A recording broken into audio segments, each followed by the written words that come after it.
13 WMAC weather, sponsored by Premier Heating and Air.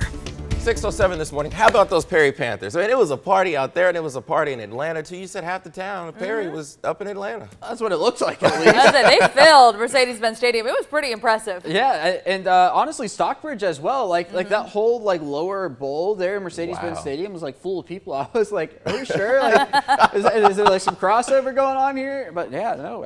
Apparently, Central Georgia can travel. So big congratulations to them. Hopefully, they are asleep right now. I doubt. I think they're still running on adrenaline. It could be, yeah. Or it is a school day after all. Maybe they are up and headed to school here in a little bit. A live look over downtown. Temperatures in the 30s, at least in Macon, 31 the current number, so just below the freezing mark. But we're going to do another 30-degree temperature swing later on today. 61 going to be that high temperature right around 3 o'clock. Waking up to 34 in Warner Robins, 33 in Roberta, 32 in Forsyth, 33 over in Eatonton this morning, 34 to get your morning started in Baldwin County, and 39 down in Vidalia. The past few mornings been on the cooler side, to say the least. 27 is what we did yesterday morning, 32 on Monday morning, obviously down to 31 now. We were this cold last week. We got down to 28 actually last Thursday morning.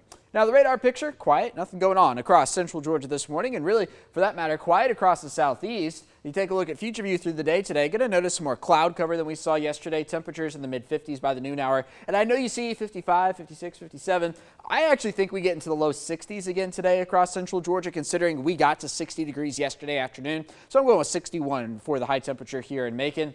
We do the same thing each and every day until we get to the weekend. And then this happens. Look at this. Future view, the GFS model. Sunday at 1 p.m., this is a whole lot of rain and wind in and around central Georgia because the low pressure system would be coming right over us. We get that on out of here. But you look at the European model and you see something a little different. And by a little, I mean a lot. Look at that. The low pressure system down off the coast of Daytona Beach. So that's not exactly close to us.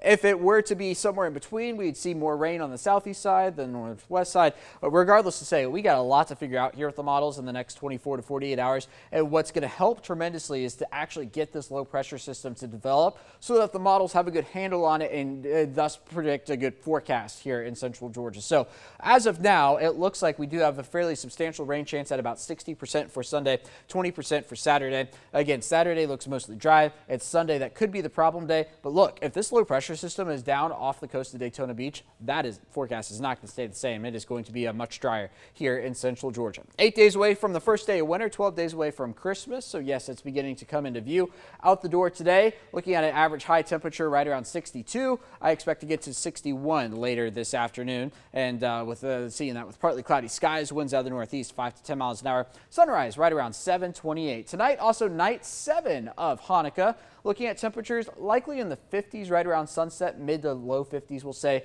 on our way into the 40s shortly after sunset. Now, I was talking about this earlier. Tonight is also the first night of peak times, if you will, for the Geminid meteor shower. Yeah, 10 p.m. and later, you'll be able to see maybe some meteors up in the sky, 1 to 200 an hour. I don't think you're going to be able to see all of them with the naked eye, but you are going to want to get away from city lights. So if you're in downtown, you're probably not going to be able to see it. If you're in the middle of Dodge County where there's not a lot of light, then you likely will, and you'll have to give your eyes some time to adjust. Meaning if you are in a bright room inside and you walk outside and go to look for it, you're not going to see it immediately. You got to give your eyes some time to at least catch up to that. So watching this weekend rain chance, as of now, we got it at about 60% for Sunday. Getting into next week, our temperatures remaining really much of the same here in central Georgia because this isn't a cold front coming through. It's a low pressure system. It's just a question of how close it comes to us in the Peach State.